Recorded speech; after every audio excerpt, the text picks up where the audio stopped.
Welcome to Solutions with Courtney Anderson. I am Courtney Anderson, and this is episode 201, episode 201 of this show. Wow.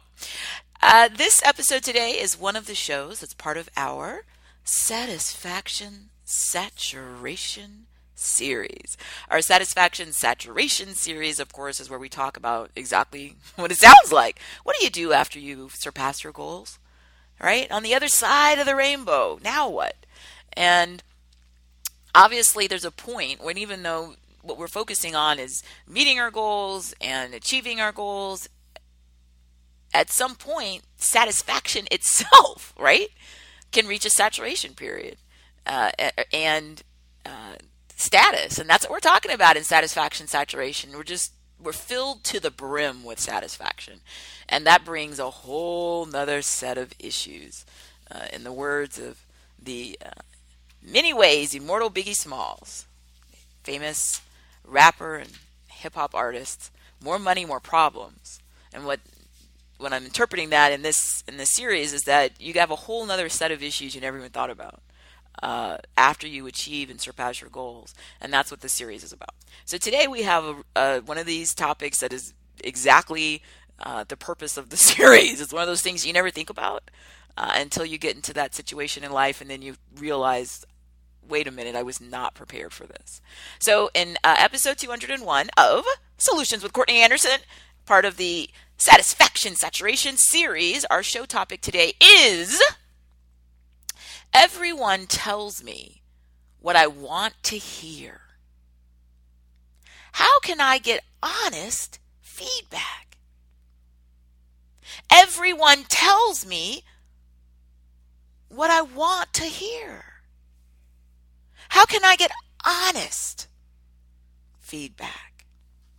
So again, this is one of those things in life you think, this is a problem, right? Everyone tells you what you want to hear. It sounds great, right? Everybody's nice to you. And it is. So let's start to explore a little bit why and hit on some of the points in this episode of what we potentially might be able to use as part of our solution set. So, of course, I always do encourage and mention, please stop by CourtneyAnderson.com. That is our main central website, and that's where, of course, all of the shows, all 201, obviously up to this point of recording, all of our shows are there. We have individual show pages for each of the shows, so please come to that site and come to the show page where you'll see links or notes to anything that we discuss. I also am coming back through show pages and adding something that maybe I've read or other articles or resources. In addition, there's always the integration of our companion video show, which we call our legacy television show, and this of course is our audio or our radio show. So stop by the show pages and continue to do so. Bookmark them. We're part of hopefully your ongoing resource library, working and collaborating together to handle the issues that you're facing. So like I said, this sounds like, to people who aren't in that situation, like it's, quote, not a problem. Or sometimes people will even say, dismissively, rich people's problems. The implication is until you get to a point where everybody is going around telling you what you want to hear, it's not a real issue. And then by the time this happens to you, it's still not a problem, right? You're just complaining about nothing. But the reality is it becomes very difficult to make good choices if I don't have good data. And for those of you who, of course, are long time community members, or if you're new to our show and to all of our resources, you'll know that one of the things that I focus on is data. I cannot make good decisions unless I have good data. So if I need to know, do I need to take an umbrella or put on a raincoat? Is it going to be raining? I need good data. So I need to go check somewhere with a credible source that'll help me understand what's the weather forecast for where I am or where I'm going. If I'm just guessing, it's going to really diminish the ability of me to not get caught out in the rain and get rained on, right? Garbage in, garbage out. I have to have good information coming in so that I can process it and then apply it to make good outcomes, my result. So when we look at data, I cannot get good data if nobody's telling me accurate data. If everybody's just telling me what I want to hear, then it's really difficult for me to make good decisions. So real simple example. Let's say that I'm going to be going to a dinner party. And I asked my friend, hey, my friend's over and I'm sort of trying stuff on in my closet. And I'm asking my friend, hey, what about this? Should I wear this to the dinner party? So if the person that I ask, should I wear this, says to me, yeah, that's great. But the reality is, it's not great, right? Maybe I've lost a lot of weight, or maybe gained weight, and that outfit does not fit me appropriately. I'm either swimming in it, meaning it looks like it's just too large and not comfortably well fitted, or it's too tight. It might be that, I didn't even notice there's a stain, like on the back of it that I can't see. There could be all kind of things wrong with that outfit. But if somebody's just telling me what I want to hear, or worse than what I want to hear, they're telling me what they think I want to hear, which is even worse, because the problem with this whole thing is they don't even know what I want to hear. They just know what they think I want to hear. So because nobody's helping me with good information and good feedback, I'm like, oh, okay, I'll wear this. I wear it. It's too large. It's too small. It's stained. It's ripped. It's whatever. It's the wrong type of outfit, for the event. And, now I've made this horrible choice and showed up in something that's not what it should have been. So you may think, well, who cares? The point is, whether it's something really simple like that or it's something really serious, financial decisions, health decisions, decisions about being of service to other people, decisions about, your own behavior. How do you treat people? A lot of people who get in to situations that are part of our satisfaction saturation series, like I alluded to, earlier when I mentioned well, now it's a classic because years have gone by, hip hop song where it talked about from that artist's perspective of when you become wealthy, especially in a short amount of time, you have a whole different set of issues you never thought about. And part of the problem is that it's very difficult for you to get a handle on what's really happening. So should you wear this outfit? Should you make this decision? Is this a good idea for the business? And even more important than those sort of external issues, how do you treat people? What's going on with you?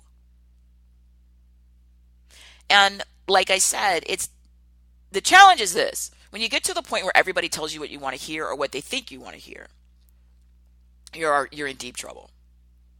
You're in deep trouble. The benefit, of course, to everybody telling you what you either want to hear or what they think you want to hear is everyone's, quote, nice to you, right? Oh, how can I help you? No problem. Oh, yes. And part of that challenge is whether it's something that's been our entire life experience. Maybe we were brought up in our family of origin and our whole entire life it's been like that.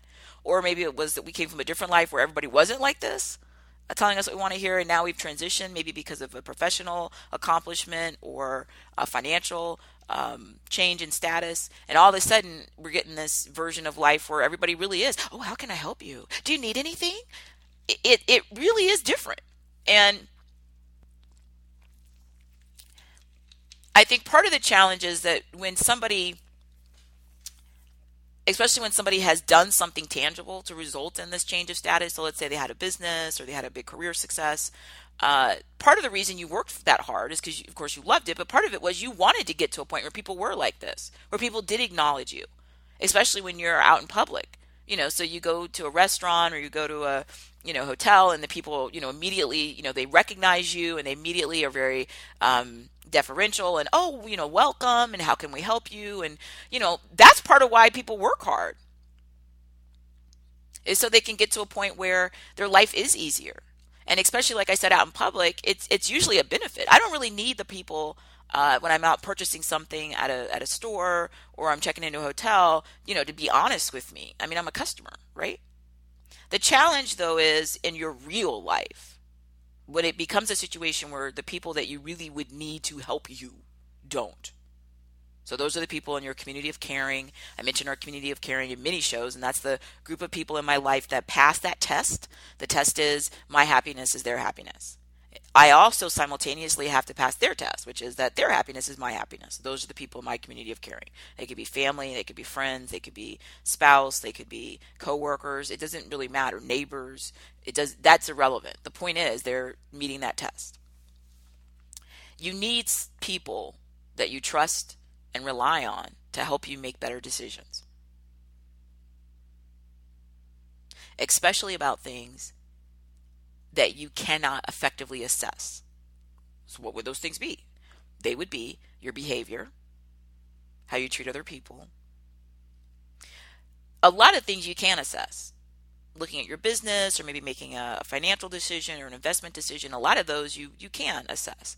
And you may already have people that you hire for their expertise to work with you.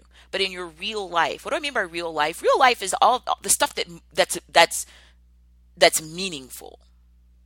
So we all have transactional lives. They're not fake, but they're not the core of what we are. Transactional is, I went to the store and I purchased something, or I was at the airport and I talked to the person and showed them my ticket and my ID. That's a transactional relationship. It doesn't mean that it doesn't mean anything. It just means that those are brief relationships. That was the person that was there at the airport that helped me. That was the person that was at the store. They answered my question or whatever. So they're part of your life, but they're not sort of the most fundamental parts of your life, right? They're not the deepest, long-lasting relationships. Now, how you treat people in those transactional relationships is important too. And what I'm referring to is the idea, and we've talked about this in other shows somewhat, that what can tend to happen is as you've surpassed your goals, your world can get smaller. And it seems weird because you think, well, as you surpass your goals, your world will get bigger, especially if you have more economic and financial resources, right? And if you have more control of your time or autonomy. So you would think, well, look, if I have more resources and I have more control over my time, my world will get bigger, right? I'm out and about and traveling the world and doing this and that and making things happen sometimes. But what can also be a huge challenge is your world gets smaller just because it's so easy and you are in control. In other words, when somebody has to get up and commute an hour to work on the subway or the metro or ride the bus or bicycle or carpool or drive their own vehicle, you're forced out into the world. If you're working in a traditional office in a physical space with other people and you got a boss, you got coworkers, you're forced into interacting with people and you're forced to making a lot of concessions because none of that do you have control over. You don't have control over the traffic or the commute or the metro or the other people who are there or your coworker or your boss or, all this stuff. And so it in a lot of ways, it forces your world to be bigger. If you think about it even from the sort of stereotypical perspective of people who retire, right? So retirement, depending, culturally on where you are, but it's when someone ideally, you grow up, you're an adult, you work for a couple of decades, and then somewhere sort of midlife, late life, depending on the factors and where you are, you retire, right? So somebody used to, be a full-time, teacher or police officer, and now they're retired, right? So instead of getting up every day and going to the police station and going out and going to dealing with their students, then they're retired. And we think about that retired person and we stereotypically think, okay, so they just sort of, sit around their house, Their world gets smaller in some ways.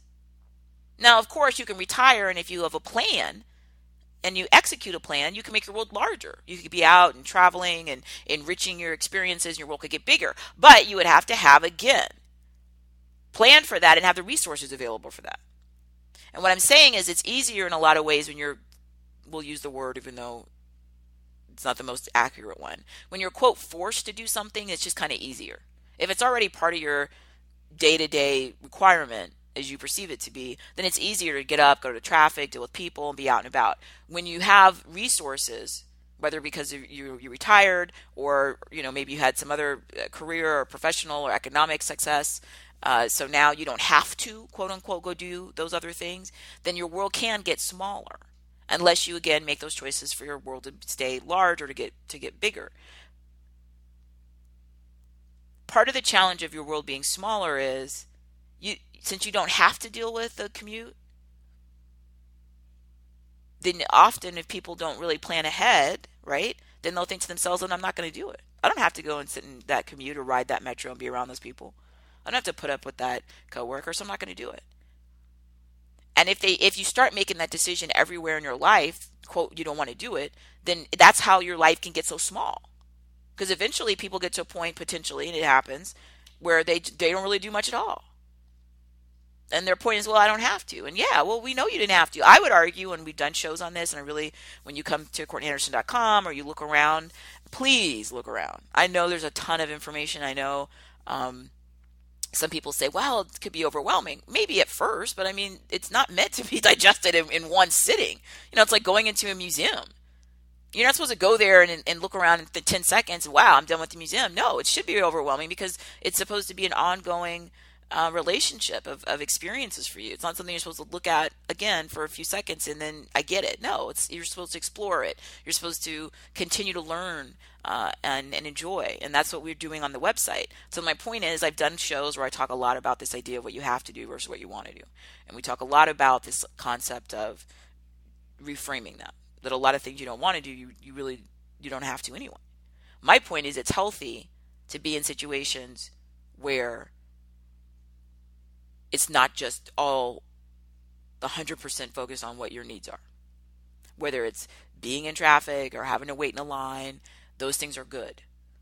We've talked about in other shows what happens when you get to that point again where you have this life where you have so much more that you have more options, and that people sometimes can become very impatient, right? Because if you have the resources, you say, well, I don't want to wait in line. I don't have to. I can just pay for VIP, or I'll pay somebody else to go do it. Or I'll pay somebody else to go wait in the line. I don't have to even get up and go over there at all. Well, yeah, you can. But the more you do that, again, the smaller your world becomes. And the other challenge that's related to this directly is the smaller your world is, the less good data you're getting. Everyone around you, when your world is really small, is just being deferential to you. Now, why is everyone around you telling you what you want to hear is a really important question. And if you're part of our program, that we talk about things that are painful. We talk about things that are uncomfortable. We talk about things that are not what we would ideally want to believe about ourselves. We do these things because that's how we grow, and that's how we, again, pursue healthier lives that are more fulfilling. So the truth is, when somebody tells me that, oh, everybody around me tells me what I want to hear, how can I get honest feedback?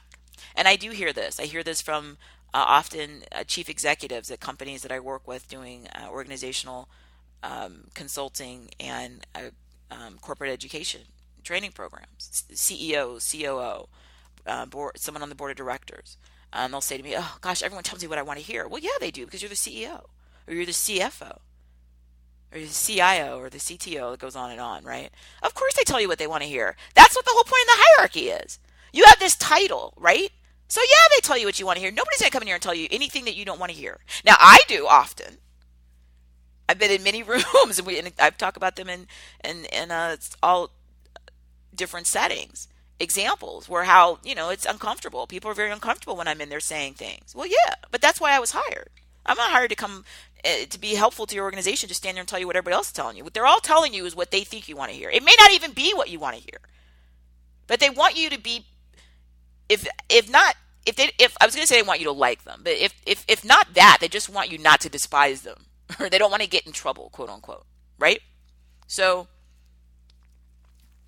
when I hear from people, which is why, of course, we're doing the program, right? Because this is a real issue. When people say, well, everybody tells you what I want to hear. And it could be, like I said, somebody that's in a powerful position. Or it could be someone who has a level of fame or celebrity, right? And, they're a famous athlete. They're a famous artist. They're a famous musician. They say, oh, everybody tells me what I want to hear. Again, it's the same thing, right? Of course they do. Now, you have to remember, there's a couple of things that we need to clarify that I said are kind of uncomfortable. Not everyone tells you what you want to hear. What happens is that everybody who is aware of your power, position, and prestige, those people tell you what you want to hear.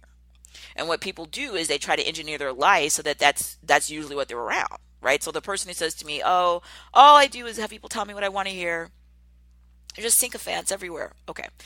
What I'll then, if they really want to discuss this, is ask a little bit about what they're doing daily. And the truth is, what they're doing is exposing themselves only to those people who are fans. And then they're lamenting that those people tell them what they want to hear. Well, yeah, but you did that on purpose. You made your world smaller so you were around people who knew who you were. Not only do they know who you are, they either admire you or fear you or respect you or want something from you. That's why they're telling you what you want to hear. Now, you might think, well, there's some people that there's nowhere in the world they could go and be free of this. Oh, that's just not accurate. It isn't. Even with the internet, this is a relatively large mass on our planet from the perspective of being a human with my life experience on this planet. There are many places you can go that I guarantee you will go there and no one will know who you are. If you're the uh, top executive at a very large firm, I can guarantee you there are places we can go right now. No one knows who you are. If you're famous, I love this. This is one of the things I love about traveling. I've talked about is you go places and you'll see in that culture who's famous. They're famous actors or actresses or singers or sports stars, and it's so interesting because it reminds you when you do this how arbitrary all that is. I'll go like I'm in Australia and they're talking about a famous athlete who plays cricket. Well, in the States, in sort of mass market, cricket isn't a mass market, big televised, famous sport. Now, of course, in parts of the States, yes. Are there many people in the States who are huge cricket fans? Yes. I'm talking about big mass market, sort of average person on the street knows who you are. And what I'm saying is that it's all relative. Somebody who plays American football, who leaves a part of the world where that's important, goes somewhere where people don't know that sport or care about it, nobody knows who they are. And what I'm saying is, you don't have to get up and travel around the world to get away from this little mass of people who, just tell you what you want to hear, but you have to be honest about why this is happening. It's happening because you keep staying in that little group. And you do that because you want to. When we talk about behavior, I always come back to this idea, rooted somewhat in psychology, the idea that we make choices. And so when people ask me why people do things, the answer I usually tell them is they did it because they wanted to and they were allowed to. In fact, we've done a show on that. And we've done, I don't know how many hundreds of shows at this point probably, where at some point I bring some of that analysis into a discussion because it's really important to understand. People have motivations. It may be internally, it may be externally attributed, but they have motivations for what they quote want or what they think they want. And then they have constraints, quote unquote, on what they think they can do or what they believe they can do. Maybe the law, it may be ethics, it may be morals, it could be a cultural expectation, it could be the desire for, popularity or peer pressure, whatever. But it's a combination of those sort of big picture issues, what they want and what they're allowed to. And so when you tell me that people are telling you what you want to hear, the answer why they're doing that is because they want to, and you allow it to continue to happen. And I am bigger than that. What I'm saying is you're doing that intentionally. That's why a lot of people, especially with things like businesses, because those are like little, micro societies, right? So you go to a company, and I love it. I love it when I fly somewhere and I've never met the people, and so I walk in with totally, blank slate. I don't know anybody's face or anything, and you can just watch. Just stand in the front reception area and watch and figure out who's a big deal. And how do I do that? Because you can just watch how other people treat people with their body language and their facial expressions and their eye contact. How people physically respond to other people will tell you in that society that's the big deal. Maybe that's the manager of this area. Maybe it's not even the manager, but that's the person for whatever reason that has the personal power that people turn to. Sometimes it's the admin person. It could be anybody. But the point is that's who has power in that room, and I can just watch it. Watch how other people respond to each other, and you can just figure it all out. You don't even need to, listen or having them talk. You can just see how they treat each other, and that tells you who's high up on their pole, their totem pole of power, and who's on the bottom. So when you tell me that everybody tells you what you want to hear, my argument is because you keep staying around those people because you like it. Now I said it a while ago at the beginning of this episode. Well, a lot of people think this isn't a problem. People are nice to you. Oh, how are you doing? How can I help you? How was your day? How was your drive in? How are you feeling? Would you like Are you thirsty? Would you like a water? That's a great idea. All that kind of stuff. Most people would say, I would love this, right? We've done shows where people say, hey, I feel invisible, or, nobody hears me, or, my ideas don't matter, and all this, and, the things that people struggle with when, trying to get to the point where they're, in a satisfaction saturation, situation. Before they've surpassed their goals, they have all these other challenges. They're like, nobody even hears me to begin with. Nobody listens to my ideas. I don't feel respected. I don't feel acknowledged. Okay. So when you say to those people, hey, you're walking around, you've got a harem or a fan club, or everyone's telling you how great you are, most people would say, well, what's the problem? And what I'm saying is that uh, all things in moderation. Having people be nice to you is not in and of itself good or bad necessarily. If you exclusively put yourself in situations where the people are, quote, nice to you because they tell you what you want to hear, you're in trouble because you can't get good data. My question to you, though, is why are you doing that? And the answer is because you want to and you're allowed to. Now, the allowed to part is hard because the more power and or money that you have, those are two different things. So in many societies, money will get you power. You can just buy power. In some societies, I don't care how much money you have, you're not going to get the real power because it might be inherited. In some societies, there's all different types of reasons, and so all different types of factors that go into this, right? But whether it's power and or money or a combination of both, when you made the decision to do or to stay, let's say you were born into those things. Some people say, well, I had no choice. I was born into this. I get it. All right, but you stayed, right? We have examples throughout human history of the person born into nobility or born into power, and they left it all behind. All right. So by you choosing to stay in power and or money, when we look at you want to and you're allowed to, when you have resources, either through power, through money, or a combination of both, then it's much harder because you're going to be allowed to do what you want to do. People are going to go ahead, and even though in their mind and then behind your back, they're saying all kind of things about how stupid your choices are, they will not tell you to your face. So you're going to have to carry a huge amount of burden on the first part of the equation, which is what you want.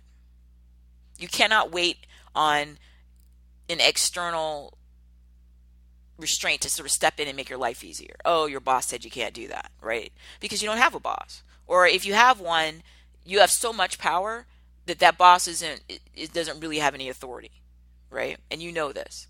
So you can't wait on that. What you're going to have to wait on for a solution is going to be your own desires. Why do you want to be around people who defer to you? In some parts of the world, the slang term is they kiss your behind. There's different types of slang that are more graphic, but that's the idea, is that these people, they just kiss up to you, right? Oh, what do you want to hear? They just tell you what you want to hear because they want something from you. They want attention. They want you to notice their ideas. In many instances, they want you to take your power and or money and make their lives better. Hire them, give them a promotion. They want something. That's why they're there to begin with. And secondly, they're telling you what you want to hear because you've taught them that works. Now, people say very angrily to me, what do you mean I taught them? I didn't tell them that at all. I'm the one telling them I want honest feedback. Look, by the time somebody is already telling you what you want to hear or what they think you want to hear, and you know it, then the only reason they're doing that and they continue to do it is because it's working. If they look at the premise of it. The premise is that they want you to view them favorably. Let's leave it at that. Whether it's that you like them, or you give them money, or you hire them, or whatever, you're friends with them, or you date them, or whatever. All right. So they want you to view them favorably. The only way that you're going to view them favorably in their mind is to do whatever it is that you respond favorably to. So there's no way in the world they're going to do something that's going to get them the opposite of what they want, right? If they truly believe that you wanted honest feedback, then they'd be giving you honest feedback. The fact that they aren't giving it to you means that they don't believe it at all.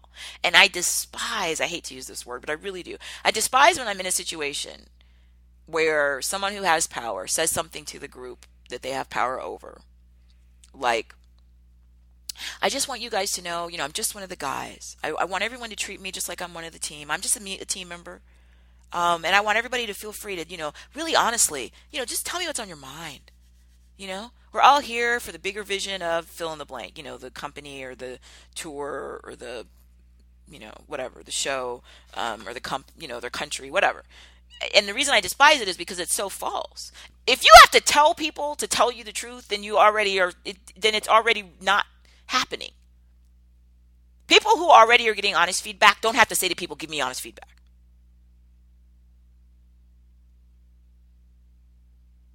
The only reason you're telling people give you honest feedback is because you're not getting honest feedback. And the fact that you tell that to them is on top of the fact that it's illogical.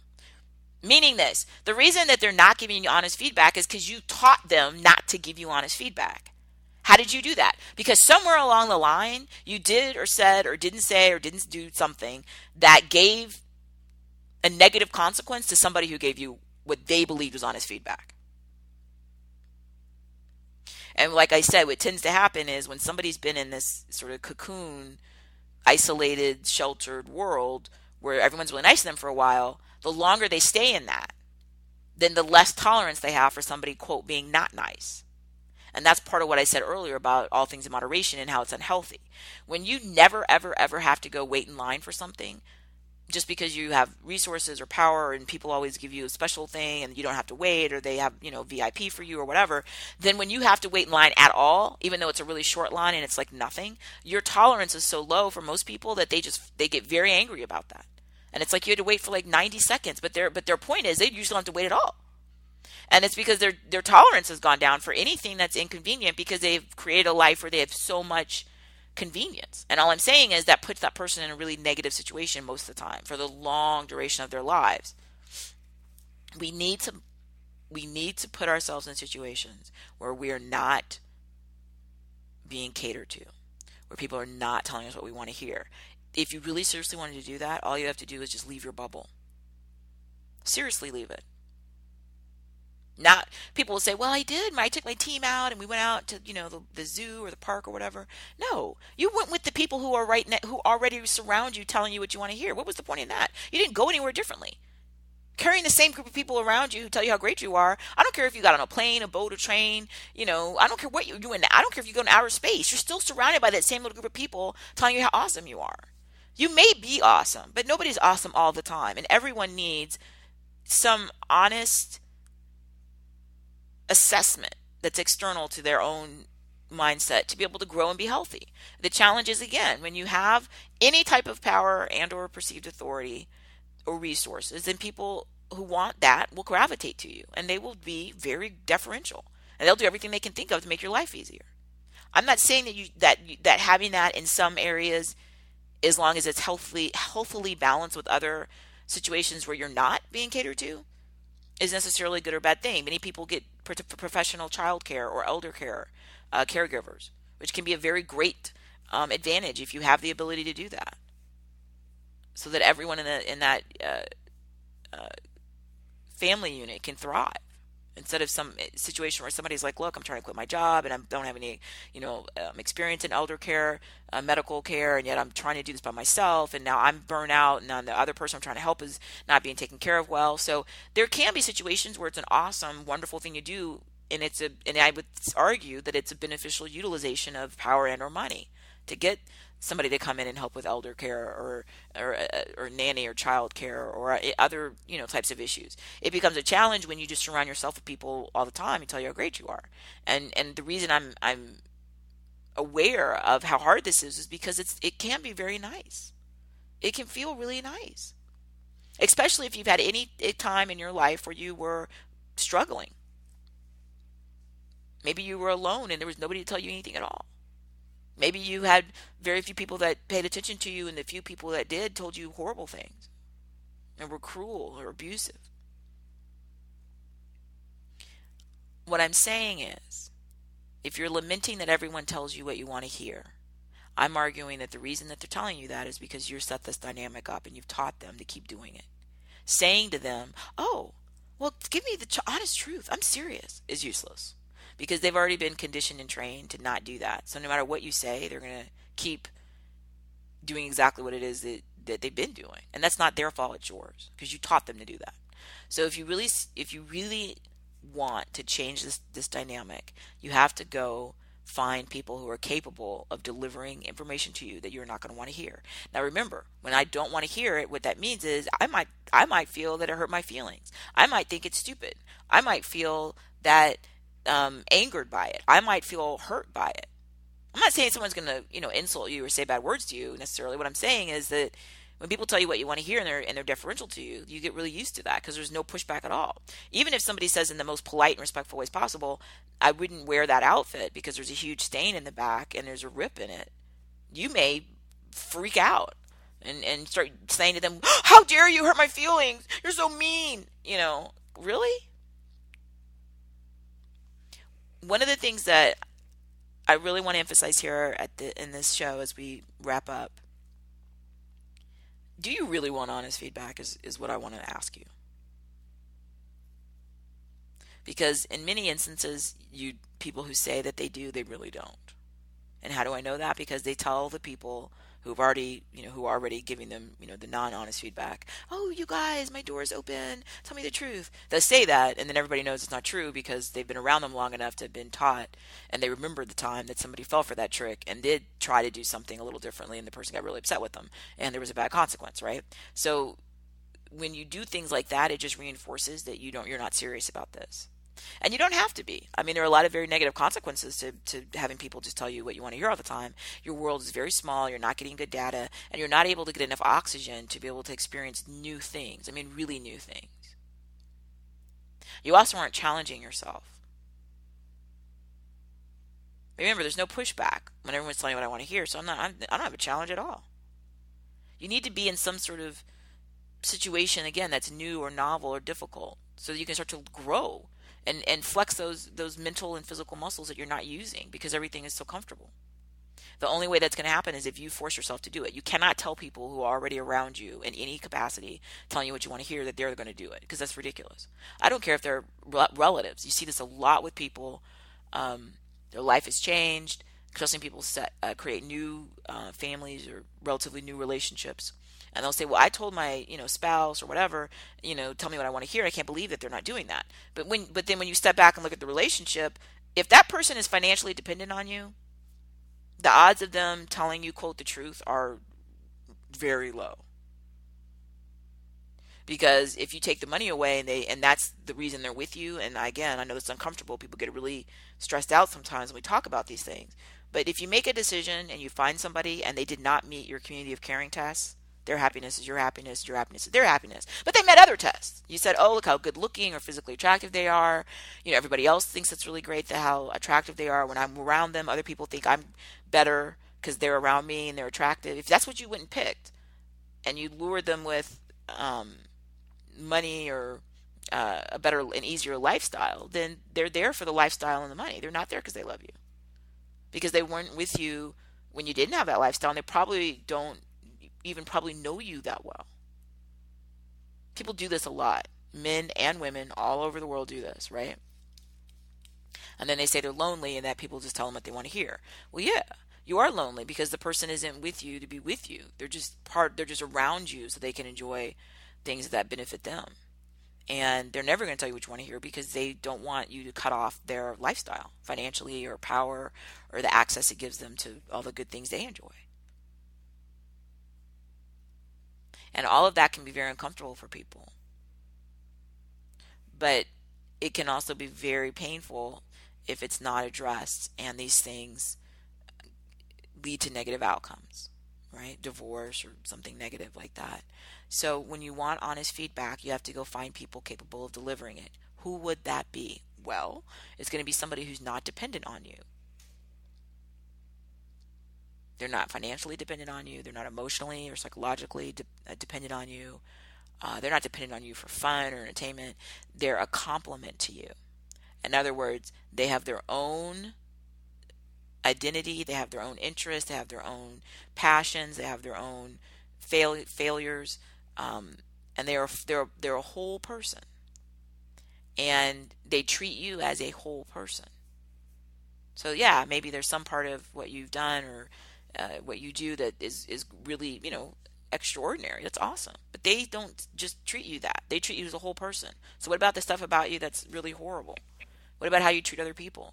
Do you run late sometimes? Sometimes are you so early that you make people uncomfortable? How about your dress or the way you comb your hair? How about the way you speak to people sometimes? How about the way that you lay around in that same old robe, when you're not working? I mean, they're the ones that are going to tell you about this stuff. And the only way that they're able to do it is because they're not dependent on you. That is a rare person. It is, I'm going to argue, your responsibility, if you're interested in this issue, to go seek those people out and to create a space in your life for them to thrive. They're going to be honest with you because they're not dependent on you. They're capable of being honest with you. So one, they're not dependent on you, but the other thing, of course, is they're smart and they're interested in you and they care about you and all the other stuff that needs to happen. A lot of the people who tell you what you want to hear, they actually do care about you. The problem, though, is they do not view themselves as having parity with you. So because of that, they don't have the ability, they're not capable of telling you what you quote the honest truth. But you won't want to hear from them anyway. And that's the truth, because you set up a dynamic where you've taught them not to do that. You can't convert them because you've already taught them to treat you that way. So just leave that how it is. So all the people that you tell me, all they do is tell me what I want to hear. Fine, leave them like that because it's already set up the dynamic. It's already fine. It's already working. So leave it. You're not going to convert them to this magic other person who now, is like, I'm going to break it down for you and tell you what you really need to know. They're not going to do that. It's not going to happen. Now, what you can do is open up space, whether it's time or resources or attention or whatever in your life, where new people who are capable of relating to you as an equal can then come into your life and speak to you and treat you with respect and be part of your community of caring, but be honest with you. And you're going to do the same for them. Right? It's a win-win when these things work. So, in summation, here in episode 201, when you say that everyone tells you what you want to hear, I believe you, because most of the time when people tell me this and I observe what's happening, they're accurate. They are doing that. They are absolutely telling you what you want to hear or what they think you want to hear. And then most of the time you're getting no good data or very little good data. The challenge isn't the people. The challenge is you. You've trained them to do this. You've conditioned them to do this. They're going to keep doing it. Don't go to them and give them this silliness, a speech or an email or a memo or whatever, or a family meeting about now your door is open and all this. Don't do that because it's useless and it's not going to work. And it's also offensive to them because they know that it's not true. So leave those relationships as they are. You can start to change your behavior where you can start to maybe be a little bit more self-deprecating and maybe start to say and do things that show them that you see some of the things that you need to improve on, and that may begin to slightly help them see you in a little bit different light. Like you say to people, I really messed up. The other day when I made that statement in the meeting, and I'm sorry. I just I sometimes have a situation where I use the wrong phrase, and that was a really clear example of me messing up, right? And even though they're going to then be like, oh no, you didn't mess up at all, you were fine, in the back of their heads it will start to resonate with them, like, wait a minute, maybe they do see some of this stuff. And that can potentially over time, if you're consistent with it, help to sort of change those relationships a little bit. But don't make these sort of false proclamations all of a sudden. Oh, now the days come where you can tell me to quote the truth, the honest truth, because they can't, because they don't buy it. So, change your behavior and consistently stay in that new behavior. And then over time, they will start to change to match what they see you doing. Being a little bit more candid with you. But what you need to do immediately is go seek out the people who can, right now, like day one, start to talk to you and communicate with you and work with you and share with you honestly. And you need to find people who are capable of it. They're not dependent on you. They have full identities and lives.